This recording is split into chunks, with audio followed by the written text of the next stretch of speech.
अमीर बनने और बदला लेने के कई तरीके होते हैं, लेकिन दाढ़ी वाला यह स्पेनिश आदमी प्रोफेसर सीधे कानून को चुनौती देने निकल पड़ा। उसका लक्ष्य था स्पेन के रॉयल मिंट पर डाका डालना। इस मकसद के लिए उसने कई साल लगाए। उसने ऐसे 8 लोगों को ढूंढा जिनके पास खोने के लिए कुछ नहीं था। फिर उनसे एक लुटेरों की टीम बनाई। इन 8 लोगों के पास कोई साधारण हुनर नहीं था। ये सभी वांछित अपराधी थे। हर कोई बागी स्वभाव का था और किसी के कंट्रोल में नहीं आता था। प्रोफेसर ने सभी को शहरों के नाम कोडनेम के रूप में दी। फिर पूरे 5 महीने तक उनकी गुप्त ट्रेनिंग करवाई। उसका लक्ष्य था बिखरे हुए इन लोगों को एक शानदार और अनुशासित टीम में बदलना। तो पहले इस लुटेरी टीम के सदस्यों से मिल लेते हैं। टोक्यो एक पेशेवर लुटेरी थी। अपनी पिछली डकैती के दौरान उसके बॉयफ्रेंड को गोली लग गई थी और उसकी मौत हो गई थी। इसके बाद टोक्यो अपना आपा खो बैठी और उसने एक सिक्योरिटी गार्ड को गोली मार दी। इसी के साथ वह हत्या के आरोप में वांछित अपराधी बन गई। अगला था बर्लिन। बर्लिन बहुत स्टाइलिश और समझदार चोर था। वह खास तौर पर ज्वेलरी स्टोर, नीलामी घर और सिक्योरिटी कंपनियों को निशाना बनाता था। एक बार उसने 434 हीरे लूट लिए थे। उसका अंदाज बेहद शालीन था, पहनावा शानदार था। उसे देखकर समझ नहीं आता था कि वह कोई जेंटलमैन है या खतरनाक अपराधी, लेकिन किसी गैंग लीडर जैसा जरूर लगता था। फिर आता है मॉस्को।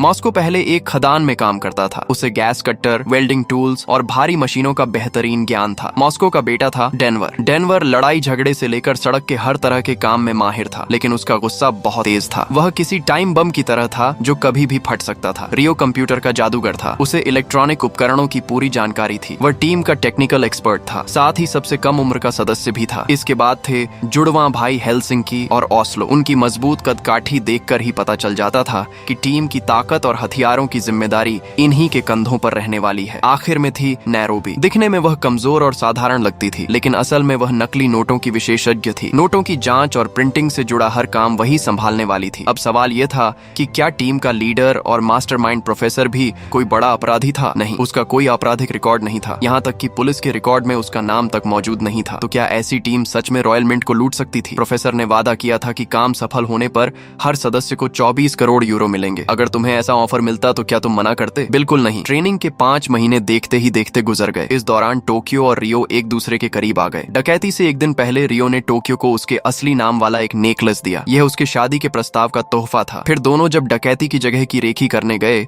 तो वहीं एक दूसरे के साथ रात भी बिताई। सच में कमाल के लोग थे। अगले ही दिन डकैती करनी थी और इन्हें आराम की भी फिक्र नहीं थी। आखिरकार डकैती का दिन आ गया। प्रोफेसर को छोड़कर बाकी सभी सदस्यों ने लाल रंग की डकैती वाली यूनिफॉर्म पहनी और डाली मास्क लगाकर निकल पड़े। जानकारी के मुताबिक हर हफ्ते नोट छापने वाले खास कागज से भरा एक ट्रक 2 पुलिस गाड़ियों की सुरक्षा में रॉयल मिंट के अंदर जाता था। गैंग का पहला लक्ष्य उसी ट्रक पर कब्जा करना था। रियो ने अपनी हैकिंग स्किल का इस्तेमाल करके घात लगाने वाली जगह के आसपास का पूरा सिग्नल बंद कर दिया। मॉस्को और जुड़वा भाइयों ने सड़क पर बैरिकेड लगा दी। उनकी योजना सफल रही। ट्रक और पुलिस गाड़ियां रुक गईं। बाकी सदस्य तुरंत हथियार लेकर बाहर निकल आए। जब पुलिस वालों ने वायरलेस से मदद मांगने की कोशिश की तब पुलिस वालों को पता चला कि सिग्नल पूरी तरह जाम कर दिए गए हैं। वे बाहर किसी से संपर्क ही नहीं कर सकते थे। कुछ पुलिस वाले विरोध करना चाहते थे, लेकिन आखिर यह सिर्फ एक नौकरी ही तो थी। महीने की 1600 यूरो तनख्वाह के लिए जान जोखिम में डालना किसी को सही नहीं लगा, इसलिए वे चुपचाप पकड़े गए। पुलिस वालों और ट्रक ड्राइवरों को लाल रंग की वही डकैती वाली यूनिफॉर्म पहनाई गई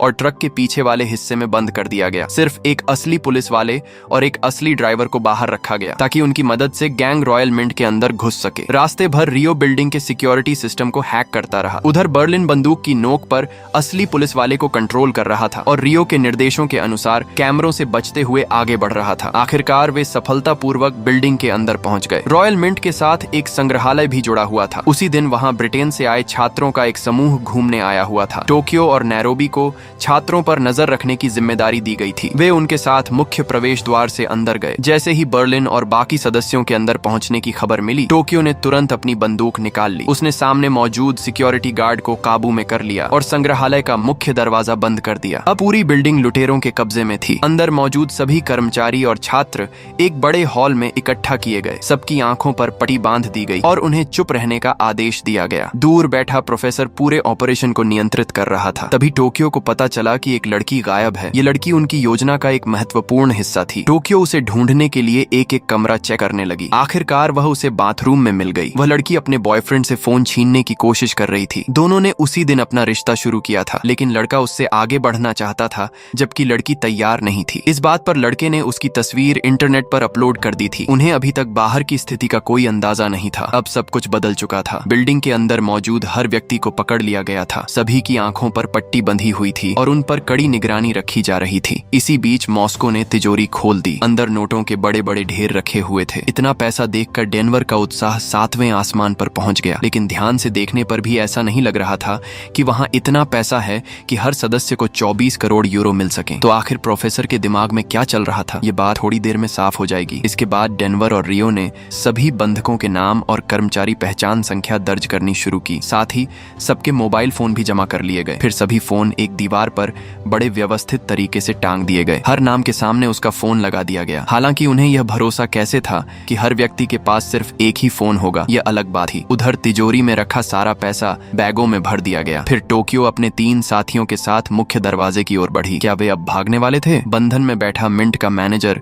चुपके से अपनी आंखों की पट्टी थोड़ा ऊपर उठाकर देखने लगा। उसे भी यही लगा कि लुटेरे अब जाने वाले हैं, लेकिन उसकी खुशी ज्यादा देर नहीं टिक सकी। रियो ने अचानक बिल्डिंग का अलार्म ऑन कर दिया। उसने खुद ही पुलिस को वहां बुला लिया। असल में यह सब प्रोफेसर की योजना का हिस्सा था। योजना के मुताबिक लुटेरे ऐसे दिखाने वाले थे जैसे वे भागने की कोशिश कर रहे हों। फिर पुलिस उन्हें घेर लेती और वे मजबूर होकर वापस बिल्डिंग के अंदर चले जाते। इससे पुलिस को लगता कि यह कोई पहले से बनाई गई बड़ी योजना नहीं है, बल्कि अचानक किया गया एक साधारण डाका है जो अब फंस चुका है। साथ ही टीम के सभी सदस्यों को साफ निर्देश दिए गए थे कि किसी पुलिस वाले या बंधक को सचमुच नुकसान नहीं पहुंचाना है। यह सच में एक बहुत अजीब तरह की डकैती थी। योजना तो शानदार थी, लेकिन समस्या टीम के कुछ सदस्यों की थी। पुलिस के आने का जो तय समय था, उससे पहले ही टोक्यो खुद बाहर निकल गई। पुलिस अभी पहुंची ही थी। उन्होंने अपनी पोजीशन भी नहीं संभाली थी कि तभी एक लुटेरी M16 राइफल लेकर बाहर आ गई और गोलियां चलाने लगी। पुलिस ने भी तुरंत जवाबी फायरिंग शुरू कर दी। टोक्यो को बचाने के लिए रियो आगे आया और गोली लगने से जमीन पर गिर पड़ा। याद है टोक्यो हत्या के आरोप में वांछित अपराधी कैसे बनी थी? क्योंकि उसके पुराने बॉयफ्रेंड को गोली मार दी गई थी। अब जब उसने रियो को गिरते देखा तो उसका दिमाग पूरी तरह जवाब दे गया। वह पुलिस पर अंधाधुंध गोलियां चलाने लगी। स्थिति इतनी बिगड़ गई कि डेनवर और नैरोबी को बाहर आकर उनकी मदद करनी पड़ी। वे रियो को घसीटकर वापस बिल्डिंग के अंदर ले गए। असल में रियो की हालत उतनी खराब नहीं थी। गोली सिर्फ उसके माथे को छूते हुए निकल गई थी। वह गिर जरूर पड़ा था, लेकिन उसकी जान को कोई खतरा नहीं था। हालांकि बाहर मौजूद पुलिस वालों के बारे में ऐसा नहीं कहा जा सकता था। टोक्यो जिस तरह बेकाबू होकर गोलियां चला रही थी, उसमें किसी पुलिस वाले के घायल या मारे जाने की संभावना से इनकार नहीं किया जा सकता था। इस घटना के बाद पूरी गैंग थोड़ी घबरा गई, लेकिन बर्लिन पर इसका कोई असर नहीं पड़ा। वह आराम से योजना के अनुसार आगे बढ़ता रहा। उसने सभी साथियों को अपने कम्युनिकेशन ईयरपीस जमा करने का आदेश दिया। फिर टीम ने बिल्डिंग की बाहरी संचार लाइनें, फोन नेटवर्क और बाकी सभी संपर्क के साधन बंद कर दिए। लेकिन इससे तो उनका प्रोफेसर से संपर्क भी टूट जाता। चिंता की बात नहीं थी। एक खास तार जो बाथरूम के टॉयलेट सिस्टम के जरिए बाहर तक जुड़ा हुआ था, अब उनके और प्रोफेसर के बीच संपर्क का एकमात्र जरिया बन गया। कनेक्शन बनते ही बर्लिन ने सबसे पहले पूरी स्थिति की रिपोर्ट दी। उसने यह भी बता दिया कि टोक्यो और रियो एक दूसरे से प्यार करते हैं। गैंग के नियमों के अनुसार टीम के अंदर प्रेम संबंध बनाना सख्त मना था। टोक्यो ने तुरंत इन आरोपों से इनकार कर दिया। उसने मानने से साफ मना कर दिया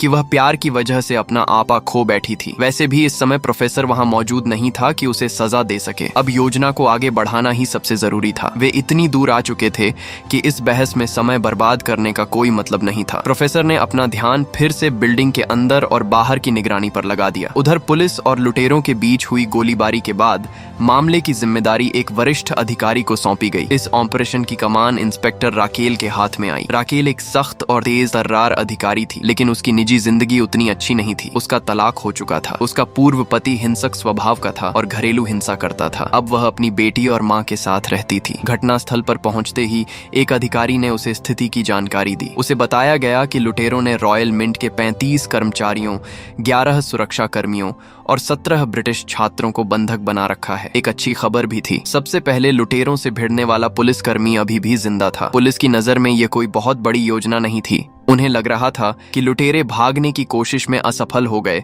और मजबूर होकर बिल्डिंग के अंदर फंस गए हैं। इसलिए पुलिस को पूरा भरोसा था कि वे जल्द ही बातचीत करके बाहर निकलने की कोशिश करेंगे। बिल्डिंग के सारे संचार माध्यम पहले ही बंद किए जा चुके थे। राकेल को शक था कि लुटेरे किसी न किसी तरीके से बाहर फोन करने की कोशिश करेंगे। इसलिए उसने अपने अधिकारियों को सभी निजी फोन बंद करने का आदेश दिया। साथ ही पुलिस का अपना सिग्नल रिले सिस्टम तैयार कराया गया ताकि किसी भी संदिग्ध कॉल को ट्रैक और मॉनिटर किया जा सके। इन सब तैयारियों में समय लग रहा था। उधर बर्लिन आराम से बैठकर स्नैक्स खा रहा था। पुलिस चाहे जितनी परेशान हो, उसे कोई जल्दी नहीं थी। इतना ही नहीं, वह रियो को शादीशुदा जिंदगी पर सलाह भी देने लगा। उसने कहा कि शादी और बच्चे पैदा करने की जल्दी मत करना, क्योंकि बच्चा आते ही पति की अहमियत खत्म हो जाती है। फिर पत्नी का सारा प्यार बच्चे को मिलने लगता है। और यह सलाह कोई साधारण आदमी नहीं दे रहा था, यह 5 शादियां कर चुका एक अनुभवी इंसान बोल रहा था। आखिरकार पुलिस कमांड सेंटर का सिस्टम तैयार हो गया। अब वे बिल्डिंग के अंदर मौजूद फोन लाइन से संपर्क कर सकते थे। राकेल ने तुरंत कॉल मिलाई। फोन उठाने वाला व्यक्ति था प्रोफेसर। हालांकि वह बिल्डिंग के बाहर मौजूद था, लेकिन बिल्डिंग के अंदर मौजूद लुटेरे भी यह बातचीत सुन सकते थे। लगता था कि टॉयलेट से जुड़ी वह खास लाइन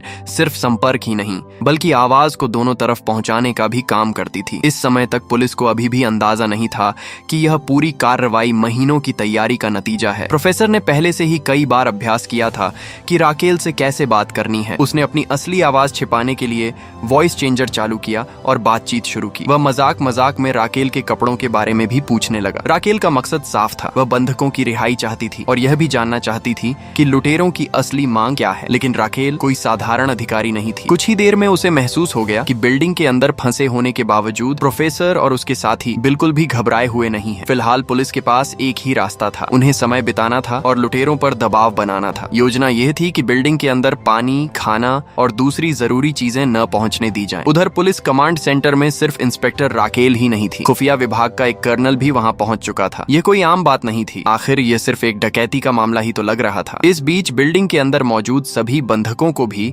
लुटेरों जैसी लाल यूनिफॉर्म और डाली मास्क पहना दिए गए। इतना ही नहीं, उनके हाथों में असली जैसी दिखने वाली नकली बंदूकें भी थमा दी गईं। उधर रियो उस लड़की को, जिसे सभी छोटी भेड़ कह रहे थे, एक अलग कमरे में कपड़े बदलने के लिए ले गया। उसके साथ इतना खास व्यवहार क्यों किया जा रहा था? जाहिर है इसके पीछे कोई बड़ा राज था। इधर कमांड सेंटर की तकनीकी टीम प्रोफेसर की कॉल का स्रोत पता लगाने की कोशिश कर रही थी, लेकिन वे उसकी सिग्नल लोकेशन नहीं खोज पाए। कर्नल अब और इंतजार नहीं करना चाहता था। उसने सीधे सेना को भेजकर हमला करने का फैसला कर लिया। यह सुनकर राकेल भड़क गई। उसे लगा कि उसकी कमान छीनी जा रही है, लेकिन कर्नल के पास भी कोई विकल्प नहीं था। यह आदेश सीधे सरकार के उच्च अधिकारियों की तरफ से आया था। असल वजह यह थी कि बंधक बनाए गए छात्रों में ब्रिटिश राजदूत की बेटी भी मौजूद थी और अभी तक मीडिया को इस डकैती की खबर नहीं मिली थी। स्पेन की सरकार न तो अंतर्राष्ट्रीय स्तर पर शर्मिंदा होना चाहती थी और न ही ब्रिटेन के साथ रिश्ते खराब करना चाहती थी। इसीलिए उन्होंने फैसला किया कि किसी भी कीमत पर राजदूत की बेटी को बचाया जाना चाहिए। अब अंदाजा लगाओ कि वह लड़की कौन थी? वही छोटी भेड़। सेना के जवान चुपचाप बिल्डिंग के पिछले दरवाजे की ओर बढ़ने लगे, लेकिन प्रोफेसर उन्हें कैमरों के जरिए साफ साफ देख रहा था। उसने तुरंत बर्लिन को सूचना दी और जवाबी कदम उठाने को कहा। जैसे ही सेना ने पिछले दरवाजे में एक छोटा सा छेद बनाया, उसी समय कमांड सेंटर को खबर मिली कि एक बंधक मीडिया से बात कर रहा है। रियो ने बंदूक तानकर उस लड़की को मीडिया के सामने बयान देने के लिए मजबूर किया। लड़की ने बताया कि वह ब्रिटिश राजदूत की बेटी है और उसे रॉयल मिंट में बंधक बनाकर रखा गया है। उसने पुलिस और सेना से अनुरोध किया कि वे हमला न करें। उसने बताया कि सभी बंधक और लुटेरे एक जैसे कपड़े और मास्क पहने हुए हैं। अगर हमला हुआ तो बंधकों के मारे जाने का खतरा बहुत ज्यादा है। उधर सेना ने दरवाजे के छेद से अंदर झांका। उन्हें दिखाई दिया कि लुटेरे भारी मशीन गनों के साथ मोर्चा संभाले हुए हैं। उनकी संख्या भी रिपोर्ट में बताई गई संख्या से कहीं ज्यादा लग रही थी और यह भी संभव था कि उनमें कुछ बंधक भी शामिल हों। ऐसी स्थिति में हमला करना बहुत खतरनाक था। आखिरकार सेना को पीछे हटना पड़ा। यह सब भी प्रोफेसर की योजना का हिस्सा था। वरना तुम क्या सोचते हो, लुटेरों ने इसी दिन डकैती करने का फैसला क्यों किया था? उन्होंने पहले ही हिसाब लगा लिया था कि राजदूत की बेटी उस दिन वहां मौजूद होगी। इतनी महत्वपूर्ण बंधक उनके हाथ लग जाए तो सरकार खुलकर हमला करने की हिम्मत नहीं करेगी। अब जब मीडिया को भी पूरी घटना की जानकारी मिल चुकी थी तो सरकार की गुप्त हमले वाली योजना पूरी तरह नाकाम हो गई। पहली लड़ाई लुटेरे जीत चुके थे, लेकिन एक सवाल अभी भी बाकी था। रॉयल मिंट को लूटना किसी बैंक को लूटने से ज्यादा फायदेमंद कैसे हो सकता है? इसका जवाब जल्द ही सामने आ गया। नैरोबी ने नोट छापने वाले कर्मचारियों को अलग किया और उन्हें प्रिंटिंग सेक्शन में ले गई। फिर वहां नोट छापने का काम शुरू हो गया। दुनिया में मजदूरों की किस्मत सच में अजीब होती है। यहाँ तक कि अपहरण हो जाने के बाद भी उन्हें काम करना पड़ रहा था। अब वे लुटेरों के लिए नोट छाप रहे थे। उधर पुलिस को अभी भी यह नहीं पता था कि लुटेरे जानबूझकर खुद को बिल्डिंग के अंदर फंसा कर बैठे हैं और इसी दौरान अंदर नोटों की बरसात शुरू हो चुकी थी। राकेल लगातार काम करते करते थक चुकी थी। वह कुछ देर आराम करने और पास के एक रेस्टोरेंट में बैठने चली गई। वह अपनी माँ को फोन करना चाहती थी, लेकिन किस्मत देखो, उसके मोबाइल की बैटरी खत्म हो चुकी थी और उस रेस्टोरेंट में फोन चार्ज करने की कोई सुविधा भी नहीं थी। तभी एक आदमी ने उसकी मदद की पेशकश की। उसने अपना फोन उसे इस्तेमाल करने के लिए दे दिया। वह आदमी और कोई नहीं बल्कि प्रोफेसर था। यहीं पर पूरी कहानी का एक बड़ा सच सामने आता है। लुटेरों ने रॉयल मिंट पर हमला सिर्फ वहां पहले से रखे पैसों को लूटने के लिए नहीं किया था। असल में उनका असली मकसद पहले से रखे हुए पैसे लूटना नहीं था। वे तो खुद ही नोट छापना शुरू कर चुके थे। ऐसे में जितना समय मिलेगा उतना पैसा छापा जा सकता था। अब समझ आया कि प्रोफेसर का भाषण इतना प्रभावशाली क्यों था। वह सिर्फ चोरी की बात नहीं कर रहा था बल्कि नए पैसे बनाने की बात कर रहा था। अब तक हमने लुटेरों, पुलिस, राकेल, कर्नल और राजदूत की बेटी के बारे में जान लिया है, लेकिन दो और महत्वपूर्ण किरदार हैं जिनसे मिलना जरूरी है। पहला है रॉयल मिंट का मैनेजर और दूसरी है उसकी सहकर्मी मोनिका। अब सवाल है कि इस मैनेजर को इतना बुरा इंसान क्यों कहा जा रहा है, क्योंकि उसकी हरकतें भी उसी लड़के जैसी थीं जिसने राजदूत की बेटी के साथ धोखा किया था। मैनेजर का मोनिका के साथ अफेयर चल रहा था। जब उसे पता चला कि मोनिका गर्भवती है तो उसने जिम्मेदारी लेने से साफ इनकार कर दिया। इतना ही नहीं, उसने बहाना बनाते हुए कहा कि वह तो पिता बन ही नहीं सकता, मानो वह मोनिका पर ही शक कर रहा हो। मोनिका पहले से ही इस रिश्ते की वजह से परेशान थी, लेकिन उसे अपनी भावनाएं संभालने का मौका भी नहीं मिला, क्योंकि तभी लुटेरे बिल्डिंग में घुस आए। इस तरह मोनिका और मैनेजर उन पहले बंधकों में शामिल हो गए जिनका सामना सीधे लुटेरों से हुआ। हालांकि मैनेजर पूरी तरह बुरा इंसान भी नहीं था। जब बर्लिन ने सभी बंधकों को कपड़े बदलने का आदेश दिया तब उसने कुछ कमजोर और बीमार बंधकों को छोड़ देने की अपील भी की। कम से कम उसमें थोड़ी इंसानियत अभी बाकी थी। उधर नैरोबी खुद भी किसी दर्द भरे अतीत से गुजर चुकी लगती थी। सिर्फ इतना देखकर कि मैनेजर मोनिका से बात करना चाहता है, वह दोनों के रिश्ते की पूरी कहानी समझ गई। मोनिका को महिला लुटेरों से उतना डर नहीं लगता था, इसलिए उसने नैरोबी को अपनी गर्भावस्था के बारे में खुलकर बता दिया। जब नैरोबी ने सुना कि मोनिका बच्चा गिराने का सोच रही है तो वह बस एक गहरी सांस लेकर रह गई। अब प्यार और रिश्तों की बातें छोड़ते हैं, जरा अब तक की डकैती का हिसाब देखते हैं। शुरुआत में टोक्यो के बेकाबू होने को छोड़ दें तो बाकी लगभग सब कुछ प्रोफेसर की योजना के अनुसार चल रहा था। लेकिन क्या आगे भी सब कुछ इतना आसान रहेगा? क्या टोक्यो और रियो का रिश्ता पूरी योजना के लिए खतरा बन सकता है? क्या प्रोफेसर राकेल के करीब सिर्फ जानकारी हासिल करने के लिए जा रहा है, या फिर वह सिर्फ अपनी बुद्धिमानी दिखाकर पुलिस का मजाक उड़ा रहा है, जैसे कह रहा हो कि मैं तुम्हारी आंखों के सामने हूँ और तुम मुझे पहचान भी नहीं सकते? आखिर ये रहस्यमय प्रोफेसर है कौन? क्या पुलिस कभी लुटेरों के असली मकसद का पता लगा पाएगी? इन सभी सवालों के जवाब आगे मिलेंगे। पिछले भाग के अंत में प्रोफेसर जानबूझकर उसी रेस्टोरेंट में मौजूद था। उसने अपना फोन राकेल को इस्तेमाल करने के लिए दिया। राकेल ने उस फोन से 2 कॉल किए। पहली कॉल उसने अपनी माँ के लिए वॉइस मैसेज छोड़ने के लिए की ताकि उन्हें पता चल सके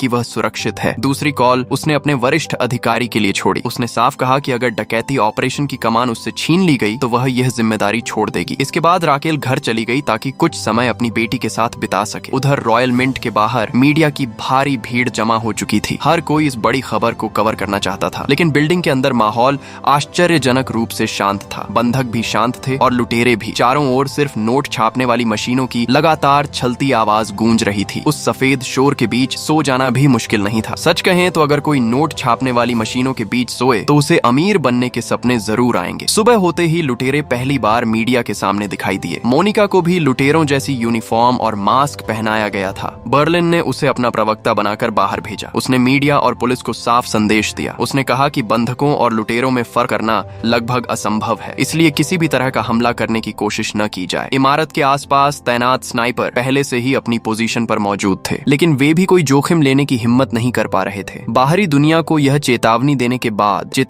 के बाद बर्लिन ने कुछ ताकतवर पुरुष बंधकों को चुना। फिर उन्हें एक नया काम सौंपा गया। उन्हें जमीन के नीचे सुरंग खोदनी थी। इस काम में मिंट का मैनेजर और वह लड़का भी शामिल थे जिसने राजदूत की बेटी को धोखा दिया था। क्या लुटेरे इस सुरंग के जरिए भागने वाले थे? यह अभी साफ नहीं था। इसी बीच एक बंधक की तबीयत खराब हो गई। बर्लिन ने तुरंत सभी जरूरतों की सूची बनानी शुरू कर दी ताकि पुलिस से दवाइयां और दूसरी जरूरी चीजें मंगवाई जा सकें। मोनिका ने गर्भपात की दवा मांगी। उधर राजदूत की बेटी की सबसे बड़ी चिंता उसकी निजी तस्वीरें थीं। वह चाहती थी कि इंटरनेट पर डाली गई उसकी तस्वीरें हटाई जाएं। सीधे मोबाइल से इंटरनेट चलाना संभव नहीं था। ऐसा करते ही पुलिस को पता चल जाता। बर्लिन ने उसकी मांग पूरी तरह ठुकराई भी नहीं। उसने रियो को कहा कि वह उस लड़की पर नजर रखे। साथ ही उससे अपने राजदूत पिता के लिए एक वीडियो संदेश रिकॉर्ड करवाया गया ताकि उन्हें पता चल सके कि वह सुरक्षित है। वीडियो रिकॉर्ड करते समय लड़की रो पड़ी। आखिर किसी के लिए भी यह आसान नहीं होता। जिस लड़के पर उसने भरोसा किया था उसी ने उसे धोखा दिया था और उसकी निजी तस्वीरें इंटरनेट पर डाल दी थीं। रियो और वह लड़की लगभग एक ही उम्र के थे। ऊपर से लड़की की हालत भी बहुत खराब थी। रियो का उसका दुख देखकर भावुक होना स्वाभाविक था, लेकिन यह बात टोक्यो को बिल्कुल पसंद नहीं आई। पहले ही रियो उससे नाराज चल रहा था क्योंकि उसने प्रोफेसर के सामने उनके रिश्ते से इनकार कर दिया था। अब वह किसी दूसरी लड़की से बात कर रहा था और उसे सांत्वना भी दे रहा था। टोक्यो के अंदर जलन बढ़ने लगी। रियो अभी भी टोक्यो से प्यार करता था, इसलिए वह जल्दी ही उससे बात करने और गलतफहमी दूर करने चला गया। अब वह लड़की ऑफिस में अकेली रह गई। उसके सामने मोबाइल फोन रखा था और उस पर नजर रखने वाला भी कोई नहीं था। फिर इंतजार किस बात का? उसने तुरंत इंटरनेट खोलकर अपनी तस्वीरें हटाने की कोशिश शुरू कर दी। जैसे ही उसका फोन ऑनलाइन हुआ, पुलिस ने सिग्नल पकड़ लिया। कर्नल ने तुरंत उसके फोन के कैमरे को हैक करने का आदेश दिया। लड़की अपनी तस्वीरें हटाने में सफल हो गई, लेकिन तब तक बहुत देर हो चुकी थी। रियो जब वापस आया तो उसे कुछ गड़बड़ महसूस हुई। वह जल्दी से फोन छीनने अंदर भागा और इसी दौरान उसका चेहरा पुलिस के कैमरे में रिकॉर्ड हो गया। कई बार इंसान खुद ही अपनी मुश्किलों को बुला लेता है। उधर राकेल को उसके वरिष्ठ अधिकारी का जवाब मिल गया। उसे बताया गया कि ऑपरेशन की पूरी कमान उसी के पास रहेगी। अब उसे वापस आकर अपना काम जारी रखना था। जैसे ही वह लौटी, उसे एक बड़ी सफलता की खबर मिली। पुलिस ने एक लुटेरे की तस्वीर हासिल कर ली थी, साथ ही उसकी बंदूक और बाकी उपकरणों की भी झलक मिल गई थी। यह जानकारी बातचीत में दबाव बनाने के लिए काफी उपयोगी थी। राकेल ने तुरंत प्रोफेसर को फोन लगाया। उस समय प्रोफेसर आराम से बंधकों के लिए दवाइयों की मांग कर रहा था, लेकिन इस बार राकेल का अंदाज बदला हुआ था। उसने सख्ती से कहा कि उनके पास बिल्डिंग के अंदर कोई मुखबिर मौजूद है। लुटेरों की पहचान धीरे धीरे सामने आ रही है, इसलिए बेहतर होगा कि वे आत्मसमर्पण कर दें। यह सुनकर प्रोफेसर हैरान रह गया। उसे समझ ही नहीं आया कि आखिर हुआ क्या है। उसने तुरंत बर्लिन से संपर्क किया। उसे पूरा यकीन था कि किसी ने कोई छिपा हुआ फोन इस्तेमाल किया है और बाहर जानकारी भेजी है। बर्लिन का धैर्य अब खत्म होने लगा था। उसने सोचा कि अगर एक बंधक को मार दिया जाए तो बाकी लोग डर जाएंगे और नियम तोड़ने की हिम्मत नहीं करेंगे। लेकिन प्रोफेसर की शर्त बिल्कुल साफ थी, किसी की जान नहीं जानी चाहिए। इसलिए उसने बर्लिन को ऐसा करने से रोक दिया। मजबूर होकर बर्लिन सिर्फ बंधकों को डराने धमकाने तक सीमित रहा। उधर सुरंग खोदने वाली टीम में मैनेजर लगातार डर रहा था। उसे लगता था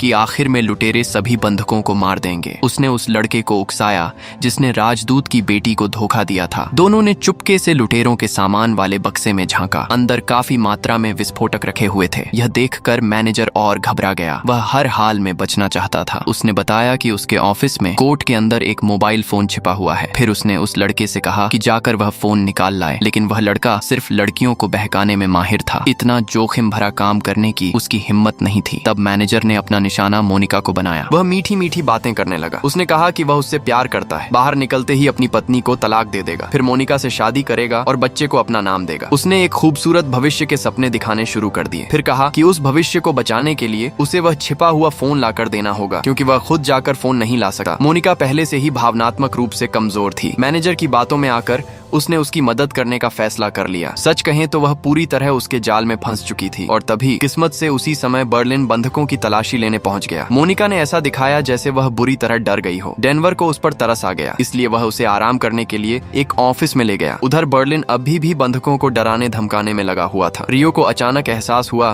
कि यह सब शायद उसी लड़की के इंटरनेट इस्तेमाल करने की वजह से हुआ है। वह तुरंत बर्लिन के पास गया और पूरी बात सच सच बता दी। जब कोई साथी गलती करे तो गैंग उसके साथ क्या करती है? बर्लिन के हिसाब से जवाब बहुत आसान था। उसने जुड़वां भाइयों को आदेश दिया कि रियो की जमकर पिटाई करो ताकि उसे सबक मिल जाए। ऑफिस में दूसरी तरफ मोनिका अपना काम कर रही थी। जब वह झुककर पानी की बोतल उठाने का बहाना कर रही थी, तभी उसने चुपके से मैनेजर का छिपा हुआ दूसरा फोन निकाल लिया। लेकिन जैसे ही वह सीधी हुई, उसने देखा कि डेनवर उसे घूर रहा है। मोनिका घबरा गई। उसे लगा कि उसकी चोरी पकड़ी गई है, लेकिन डेनवर की नजर फोन पर नहीं थी। उसने चुपके से मोनिका के हाथ में 20,000 यूरो थमा दिए। फिर उसने अपने बचपन की कहानी सुनाई। उसने बताया कि उसकी माँ भी कभी गर्भपात करवाना चाहती थी। पैसे जुटाने की कोशिश में वह पुलिस के हाथों पकड़ी गई थी और इसी वजह से डेनवर का जन्म जेल में हुआ था। इसलिए वह मोनिका के पेट में पल रहे बच्चे के दर्द को समझ सकता था। उसने मोनिका से कहा कि वह बच्चे को जन्म दे, क्योंकि एक माँ का प्यार दुनिया का सबसे सच्चा और निस्वार्थ प्यार होता है। अगर पैसों की जरूरत हो तो वह मदद करने के लिए तैयार है। मोनिका को विश्वास नहीं हो रहा था। जिस इंसान को वह एक खतरनाक लुटेरा समझ रही थी, वही उससे इतनी नरमी और संवेदनशीलता से बात कर रहा था। उस पल वह सचमुच भावुक हो गई, लेकिन उसके पास छिपा हुआ फोन किसी टाइम बम से कम नहीं था। कुछ ही देर बाद बर्लिन वहां पहुंच गया और तभी अचानक फोन की घंटी बज उठी। बर्लिन के चेहरे पर मुस्कान आ गई। उसे आखिर वह मौका मिल गया था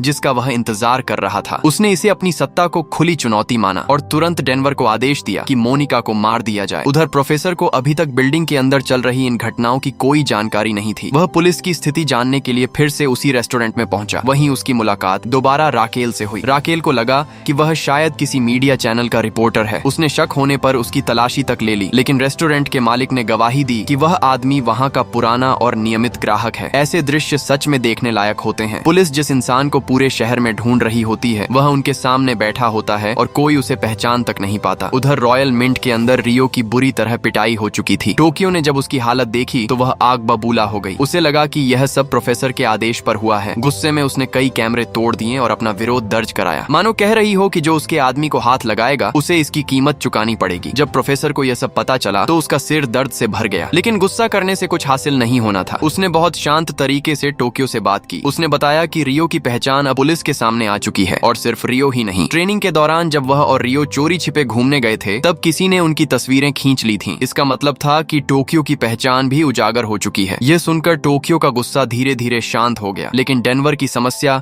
अभी खत्म नहीं हुई थी। वह मोनिका को मार नहीं सकता था। आखिरकार दोनों ने एक योजना बनाई। डेनवर ने मोनिका की टांग में गोली मारी ताकि ऐसा लगे कि उसे गंभीर चोट लगी है। खून बहने का दृश्य देखकर कोई भी यही समझता कि वह मर चुकी है। जब बर्लिन जांच करने आया तो मोनिका ने मरी हुई होने का नाटक किया। बर्लिन धोखा खा गया। इसके बाद डेनवर ने उसे चुपके से दूसरी तिजोरी में छिपा दिया। उधर प्रोफेसर लगातार राकेल से बातचीत करता रहा। उसका मकसद पुलिस का ध्यान भटकाए रखना था। वह चाहता था कि पुलिस यह मानती रहे कि लुटेरे भागने का रास्ता खोज रहे हैं, लेकिन राकेल इतनी आसानी से बहकने वाली नहीं थी। उसने न सिर्फ प्रोफेसर की चाल समझ ली बल्कि पूरी घटना का विश्लेषण करना भी शुरू कर दिया। लुटेरों का असामान्य रूप से शांत व्यवहार, उनका अंदर ही अंदर समय बिताना और पूरी डकैती का तरीका देखकर उसने एक चौंकाने वाला निष्कर्ष निकाला। उसे लगने लगा कि लुटेरों का असली लक्ष्य तिजोरी में रखा पैसा नहीं है, वे खुद नया पैसा छाप रहे हैं। यानी पूरी डकैती का मकसद नोट बनाना है। प्रोफेसर चाहता था कि कुछ समय के लिए राकेल अपने काम से दूर हो जाए और तभी उसे एक मौका मिल गया। राकेल की माँ अल्जाइमर जैसी याददाश्त की बीमारी से जूझ रही थी। अपने घर में वह हर जगह छोटे छोटे नोट चिपका कर रखती थी ताकि जरूरी बातें याद रह सकें। उसने कई बार राकेल को फोन करने की कोशिश की, लेकिन उसे संपर्क नहीं हो पाया। राकेल की माँ उसे संपर्क नहीं कर पा रही थी, इसलिए उन्होंने उसी नंबर पर कॉल कर दिया जिस पर राकेल ने पहले वॉइस मैसेज छोड़ा था। और यही मौका प्रोफेसर के काम आ गया। मोबाइल वापस पहुंचाने के बहाने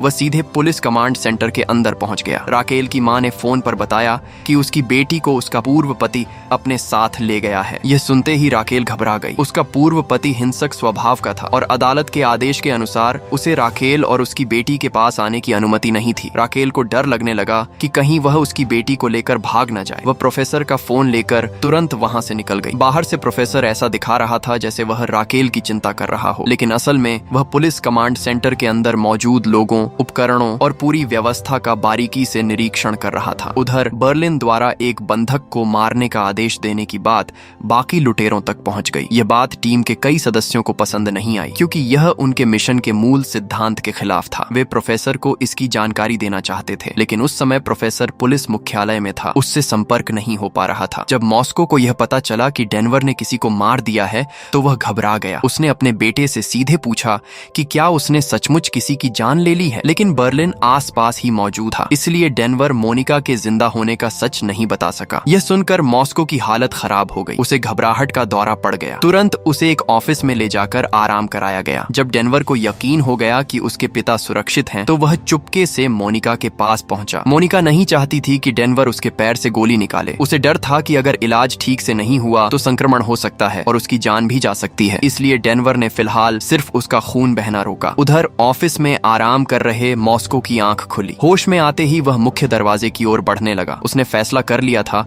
कि वह पुलिस के सामने आत्मसमर्पण करेगा। मॉस्को पहले एक साधारण खनिक था, लेकिन बीमारी और बंद जगहों के डर ने उसकी जिंदगी बर्बाद कर दी। मजबूरी में वह चोरी चक्कारी के रास्ते पर चल पड़ा। जब प्रोफेसर ने अपनी टीम बनानी शुरू की थी तब उसने सबसे पहले मॉस्को को चुना था। लेकिन उसी समय डेनवर एक खतरनाक ड्रग माफिया के चक्कर में फंस गया था। मॉस्को अपने बेटे का भविष्य बचाना चाहता था, इसीलिए वह डेनवर को भी साथ लेकर टीम में शामिल हो गया। उसकी सिर्फ एक ही इच्छा थी, वह चाहता था कि इस डकैती के बाद उसके बेटे के पास इतना पैसा हो कि वह आराम और सम्मान की जिंदगी जी सके। लेकिन अब उसे लग रहा था कि सब कुछ बर्बाद हो गया है। अगर डेनवर ने सच में किसी को मार दिया है तो मामला सिर्फ डकैती तक सीमित नहीं रहेगा। मॉस्को को लगा कि उसने अपने बेटे की जिंदगी खुद खराब कर दी है, इसलिए उसने तय कर लिया कि वह बाहर जाकर सारा दोष अपने ऊपर ले लेगा। तभी डेनवर वहां पहुंच गया। उसने देखा कि उसका पिता बाहर जाने वाला है। वह तुरंत दौड़कर उससे लिपट गया और उसे रोक लिया। फिर धीरे से सच बता दिया, मोनिका जिंदा है। यह सुनकर मॉस्को को राहत मिली। दोनों आपस में उलझे रहे। इसी वजह से बाहर मौजूद पुलिस स्नाइपर उनका चेहरा साफ नहीं देख पाए। वे यह भी नहीं समझ सके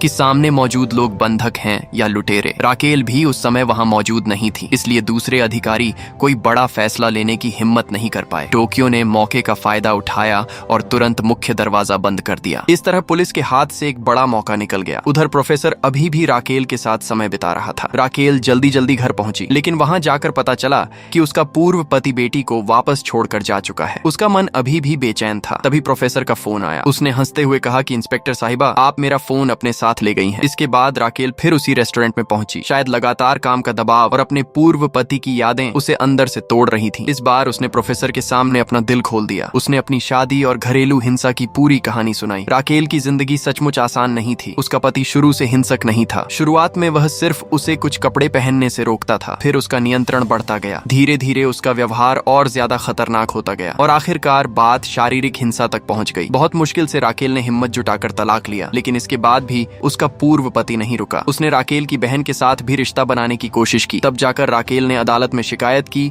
और उसके खिलाफ प्रतिबंध आदेश हासिल किया। समस्या यह थी कि उसका पूर्व पति भी पुलिस विभाग में ही काम करता था। बाहरी दुनिया में उसकी छवि बहुत अच्छी थी। जो लोग सच्चाई नहीं जानते थे वे अक्सर यही सोचते थे कि राकेल अपने पूर्व पति और बहन के रिश्ते से जलती है। इसी वजह से उसे अपने काम और निजी जीवन दोनों में बहुत दबाव झेलना पड़ा। आज तक उसने यह दर्द किसी से खुलकर साझा नहीं किया था, लेकिन अब वह यह सब प्रोफेसर को बता रही थी, एक ऐसे अजनबी को जो उसे बहुत ध्यान से सुन रहा था और उसकी हर बात को समझता हुआ दिखाई दे रहा था। राकेल और प्रोफेसर काफी देर तक बातें करते रहे। ऐसा लगने लगा था कि दोनों के बीच की दूरी धीरे धीरे कम हो रही है। लेकिन ज्यादा देर नहीं बीती थी कि एक अधिकारी वहां पहुंच गया और राकेल से तुरंत वापस चलने को कहा। कमांड सेंटर को उसकी जरूरत थी। जैसे ही राकेल ने बिल्डिंग के मुख्य दरवाजे की रिकॉर्डिंग देखी, वह तुरंत समझ गई कि कुछ गड़बड़ है। उसने अंदाजा लगा लिया कि दरवाजे पर दिखाई देने वाले दोनों लोग लुटेरे हैं और उनमें से कोई एक आत्मसमर्पण करना चाहता था। उधर रॉयल मिंट के अंदर मॉस्को अभी भी पहले हुई घटना से कमजोर महसूस कर रहा था। डेनवर चाहता था कि उसके पिता को थोड़ी ताजी हवा मिले, इसलिए उसने कुछ बंधकों को मास्क पहनाकर छत पर ले जाने का फैसला किया। मोनिका अब तक वापस नहीं आई थी। ऊपर से गोली चलने की आवाज भी सबने सुनी थी, इसलिए कई लोगों को लगने लगा कि शायद मोनिका को मार दिया गया है। मैनेजर ने भले ही मोनिका को फोन लाने के लिए बहकाया था, लेकिन वह सचमुच उसकी मौत नहीं चाहता था। जब उसे यह ख्याल आया कि उसके बच्चे की माँ शायद मारी जा चुकी है, तो वह पूरी तरह टूट गया। गुस्से और दुख में उसने हाथ में पकड़ी नकली बंदूक लहरानी शुरू कर दी। मॉस्को ने तुरंत सामने वाली इमारत पर मौजूद स्नाइपर को देख लिया। वह अनुभवी था। उसने फौरन डेनवर को नीचे झुकने को कहा। दोनों घुटनों के बल बैठ गए और ऐसा दिखाने लगे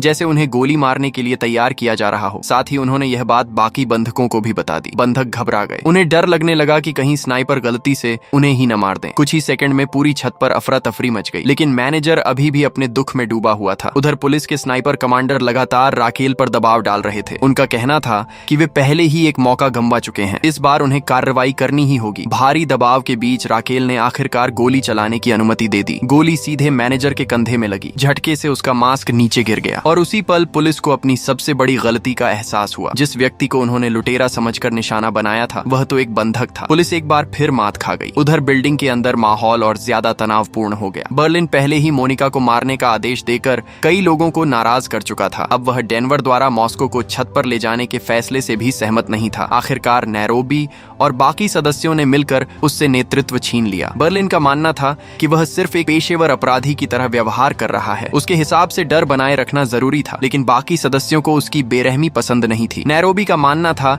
कि बर्लिन चाहे जितनी शालीन बातें करे, चाहे जितना सभ्य दिखे, उसके अंदर की निर्दयता छिप नहीं सकती। फिलहाल ऐसा लग रहा था कि लुटेरे बढ़त बनाए हुए हैं। पुलिस लगातार गलतियां कर रही थी, यहाँ तक कि मीडिया भी उनके लिए मुश्किलें बढ़ा रहा था। कुछ रिपोर्टर ये दिखाने लगे थे कि लुटेरे उतने खतरनाक नहीं हैं क्योंकि उन्होंने अभी तक किसी बंधक को नहीं मारा है, लेकिन जो लोग अंदर की स्थिति जानते थे उन्हें सच्चाई पता थी। गैंग के अंदर कई गंभीर मतभेद चल रहे थे। प्रोफेसर बाहर बैठकर लगातार राकेल के करीब जाने और पुलिस की जानकारी जुटाने में लगा हुआ था। बर्लिन लुटेरों की सत्ता और अनुशासन बनाए रखना चाहता था, लेकिन उसके तरीके बहुत कठोर थे। दूसरी तरफ टोक्यो और रियो का रिश्ता अलग परेशानी बन चुका था। डेनवर और मोनिका की कहानी भी नई मुश्किलें पैदा कर रही थी। अगर ये सारे विवाद आगे चलकर फूट पड़े तो पूरी डकैती खतरे में पड़ सकती थी। और सबसे बड़ी समस्या थी टोक्यो। सच कहें तो उसकी जल्दबाजी और भावनात्मक फैसले कई बार पूरी योजना को जोखिम में डाल देते थे। एक तरफ अरबों की डकैती चल रही थी और दूसरी तरफ वह अपने रिश्ते की वजह से बार बार नियम तोड़ रही थी। अब सवाल यह है कि प्रोफेसर और राकेल के बीच बढ़ती नजदीकियां आगे क्या रंग लाएंगी। क्या तेज दिमाग वाली राकेल कभी प्रोफेसर की असली पहचान तक पहुंच पाएगी और लुटेरों की टीम आगे कौन सी नई मुसीबत खड़ी करेगी? ये सब हम अगले भाग में जानेंगे। अगर आप अगला पार्ट देखना चाहते हैं तो कमेंट में जरूर बताइए और कहानी को आगे बढ़ाने के लिए जुड़े रहिए।